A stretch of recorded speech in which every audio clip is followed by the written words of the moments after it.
Vanessa almost fell over when she came to her multi-friend child's house. Well, Sabrina, I just wonder how you cope with them. And do not get tired? Just tell me straightforwardly. Sabrina opened her hands and answered, I'm not going to lie. Sometimes I just get tired. But when I think about what would happen to them if their mom wasn't around, it gets really weird. No, Vanessa, these are my flowers, and I have the power to grow them into gorgeous bouquets. It's like a greenhouse at home, and Sabrina is a real agronomist. It's a great comparison, especially since Sabrina hit the bullseye. She's raising 3 kids, all girls. They're going to be gorgeous bouquets when they grow up. Well, in order for that to happen, just need mom's efforts. Sliding hand over her shoulder, Vanessa said, I can only wish you good health and the patience of an angel. By the way, what am I doing here? I need your advice on a purchase, and don't make fun of my sincere misunderstanding of personal gain. While Vanessa was telling her what was going on, her eldest daughter came out of the room. Mom, your phone is buzzing. Why did you mute it? Sabrina took the cell phone and slightly cringed. Here we go again. They will not calm down. Her friend wondered who was calling, and she tried all the possibilities of her ears. Yes, I remember you said that already. I can't come today. It's my day off. But I'm busy at home with the kids. Well, I haven't forgotten about that day, so I'll be there. Vanessa looked at her questioningly and put her hands out in front of her. Well, who was it? You got some kind of problem. Maybe I should tell my Ronald. He'll figure it out quickly. Sabrina shook her head in response. No, it's fine. It's just a woman called and reminded me about the funeral. I'm sorry, I forgot to tell that our grandmother died. Too bad she didn't live to see her 90th birthday. Well, never mind. Let's talk about your vacuum cleaner. Sabrina oddly moved the subject, and Vanessa thought something was bothering her, but she was too embarrassed to ask her about it frankly. So she switched to this damn vacuum cleaner, which she decided to buy, but she did not know yet whether it was worth spending money on. Sabrina advised her to think it over. If I remember correctly, you have a good old vacuum cleaner at home. It seems to work, and trust me, it will last longer than modern vacuum cleaners. Vanessa didn't doubt that, because Sabrina had a lot of old but quality things at home, and they worked perfectly, and also fit into the interior in the best possible way. Besides, Sabrina herself was not ashamed of ironing her laundry with an old iron. So what the hell? At least it still works, and it was only repaired once. Looking at her watch, Vanessa began to get ready. I don't have time. Ronald is waiting, and if anything happens, call me right away. After saying goodbye to her friend, Sabrina went into the kitchen and poured herself some tea. She could not believe that her relatives could be such petty and self-serving people. After all, she had not told her friend everything. It turns out that her aunt not only reminded her about the funeral, but also hinted that she should not interfere with matters of inheritance. Sabrina was not going to do that, especially since she respected and probably loved her grandmother more than anyone else. Her eldest daughter came into the kitchen too. Mom, Aunt Linda called, didn't she? We're going to the funeral, aren't we? Sabrina nodded in response. Of course, my dear. We must go to Grandma's funeral. Leaning back in her chair, Sabrina almost cried, but she restrained herself, afraid that her daughter would cry after her. She looked at her mother and held her hands near her mouth. Finally, calming down a little, Sabrina said, Call the others. We're going to have lunch now. At the table, none of the children even said a word. Everyone understood that their mother was not in the mood right now. You could tell that they had noticed the emotional change without any preamble. But what, after all, had Sabrina been so undetermined by that phone call? It was Linda's request.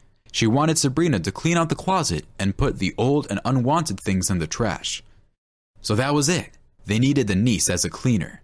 And there was no kinship involved. Well, yes, considering that Sabrina was the only one who was in her grandmother's house more often than anyone else. She cooked her meals and took her to the bathroom, so she was like a nurse. And interestingly, none of the relatives were in a hurry to help. And when it came to the inheritance, they all came together. So Sabrina went quietly into the shadows, so as not to flicker before their eyes and irritate them. After lunch, the children asked to go for a walk, and Sabrina let them go, telling her eldest daughter to keep an eye on them. 15 minutes later, the doorbell rang, and she thought one of the children had returned. I'm coming. I'll get it. They must have forgotten something again. I'm sorry, Sabrina, but I couldn't stay away. I need to talk to you right now." Sabrina was disturbed by her aunt's strange behavior, but she paid it no mind. Letting her into the apartment, Sabrina suggested tea. "No, I've had 3 cups of coffee at home, so I've had enough. Here's the thing. Sit down. There's no truth in it, as we say." Linda's voice made Sabrina a little nervous. "I guess something serious happened?" The aunt shook her head in response. "Not really, but something we're obviously worried about." It was as if Linda were speaking for all the relatives. Sabrina didn't think she'd be the mouthpiece for all the relatives, but it couldn't be helped. If you let her in, you have to listen. Pointing to the chair, Sabrina sat down herself. The aunt paused for a while before she spoke again. "You see, we are not poor people, and we do not need much, but there are certain boundaries that we should not cross. I hope you know what we're talking about. Well, as a thank you for taking care of Grandma, she decided to leave you her couch as a legacy. Of course, it's not brand new, but you can still lie on it." Sabrina laughed like a little girl. "God, what do I need it for? I have enough furniture of my own." Linda looked out of the kitchen into the hall and said, with irony in her voice, "Well, look what you sleep on. It is necessary to renew the couch. You see, Sabrina will have to take it away anyway, and then it's up to you to decide where you're going to put it. Keep it or throw it away. The main thing is not to say no. Your grandmother sincerely loved you. Consider that it is a memory of her." It was as if she was persuading her, begging her to make concessions. Now that was a strong argument, and Sabrina couldn't resist it. "Well, all right, I'll take the couch. And in fact, let it stay at home. The children are growing up. Someone will need it, especially since all my grandmother's furniture is old and well made. Maybe something else you can give?" Linda was embarrassed and replied, "Enough of this. You're lucky she even put you in her will." No one had ever talked to her in such a tone and with such a wording before. It was only then that Sabrina realized that this whole conversation was for a reason. "Wait, Aunt Linda, how do you know about the will? They announce it later when the funeral takes place." Tilting her head to the side, Aunt Linda said, "Don't forget where and who I work. With my contacts, you can find out anything. True, there are some unpleasant nuances, but you do not need to know about that." Linda got up abruptly from the table and said she didn't need to be escorted out. She knew where the exit was. After the door closed behind her, Sabrina sat down again and wondered. "Wow, it turns out my grandmother had left me the old couch. But why did she do that? Wasn't there anything else to bequeath?" It was clear that the confusion was keeping her awake, but at the same time, she needed to draw any conclusions only with a clear head. That is why Sabrina also got ready and went outside to get her breath, and at the same time to be with her children. Moreover, it was the right time to calm her nerves. At the same time, the words of her aunt. "There are some unpleasant nuances left." What could that mean? Only one thing, well, at least Sabrina thought so. Most likely that the relatives could not peacefully agree on the inheritance division. It follows that they would continue to cling to it like a drowning man to a straw. Sabrina, on the other hand, did not care at all about these difficulties. She was in the shadows as it was, and now that Linda herself had visited her and told her about the couch, she had nothing to worry about. She spent most of the day outside with the children, and when she returned, she saw a message on her phone.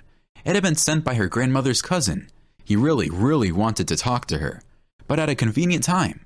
Sabrina could think of nothing else to do but to offer conversation before the actual burial.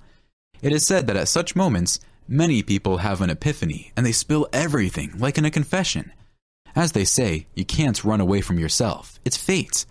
And though you will be winding your way through paths, you will come to the logical conclusion. For funerals, relatives have prepared thoroughly, have arrived on all their own cars, and who cannot, that has ordered a cab. In general, the pomp was at the highest level. And here the question arises. Why should they brag about their status? Dead people don't need it anymore. They now rest in peace in the ground. As Sabrina accompanied her mother to her last journey, she met her great-uncle there. He took her aside and whispered softly. "Not everything went so smoothly for the relatives with the inheritance. Many things were not found, even though they knew they were there, and my sister could not give them to anyone, much less sell them. That I know for a fact." Sabrina raised her eyebrows. Now I see the nuances Linda was talking about. It could be that someone in the family was smarter than she was and had grabbed some of my grandmother's possessions ahead of time. All she left me was an old couch. Linda said they wouldn't wait and would bring it over tomorrow. Her grandfather patted her on the shoulder and added, "Be strong, Sabrina. You have a long road ahead of you in life. But you'll get through it. I know. No problem has ever been found that would bend you." He was right about that. Sabrina acted steadfastly to all difficulties. Well, how else could she not, since she had 3 children? And if you sit down and fold your arms, no one will bring you anything on a silver platter. You have to do everything yourself and not wait for a gift from fate. Immediately after the funeral, everyone went to a cafe where they organized a memorial dinner. Interestingly, none of the relatives except Sabrina gave a speech. It was as if they had swallowed their tongues or could not remember the kind words for their grandmother. Sabrina, however, did not linger there and began to quietly get ready to go home. But on her way out, she was stopped by Linda. "Don't go anywhere tomorrow. They'll bring you a couch. Don't worry about the will. The notary and I have made all the arrangements. We just need to vacate the apartment, so we decided to speed up the cleanup. Don't be shy, the couch is fine. It's true, it's old, but it's the memory of my beloved grandmother, and that's more valuable than anything else." That's how, in one moment, the relatives decided the fates of my grandmother's inheritance. And no one even thought to wait, at least for the sake of formality. No, everyone was in a hurry to divide the bear's pelt for the valuable fur, which they had laid their eyes on while she was still alive. Sabrina waved her hand in response. What the hell? Bring it. But let them carefully bring it in. Otherwise, all the walls in my apartment will be beaten. The woman almost jumped for joy. "That's good.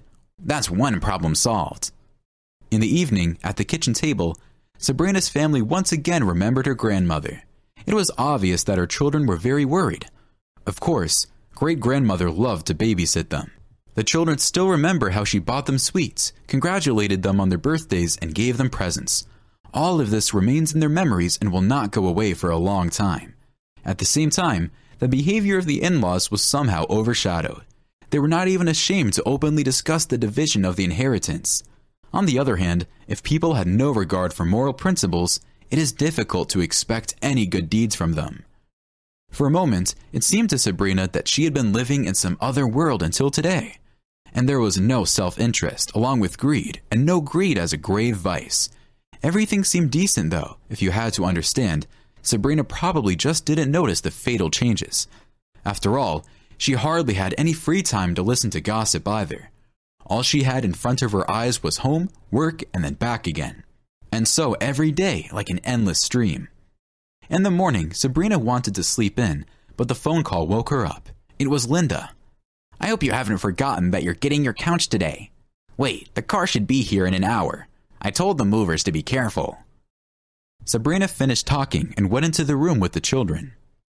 Okay, lazybones, go to the bathroom, wash your hands, and have breakfast. They're bringing in Grandma's couch, so we're going to renew the furniture. While the kids were taking their baths, Sabrina made some room for a new piece of furniture. It could have been done yesterday, but there was no energy left after the funeral. Breakfast was not over yet, and the doorbell was already ringing.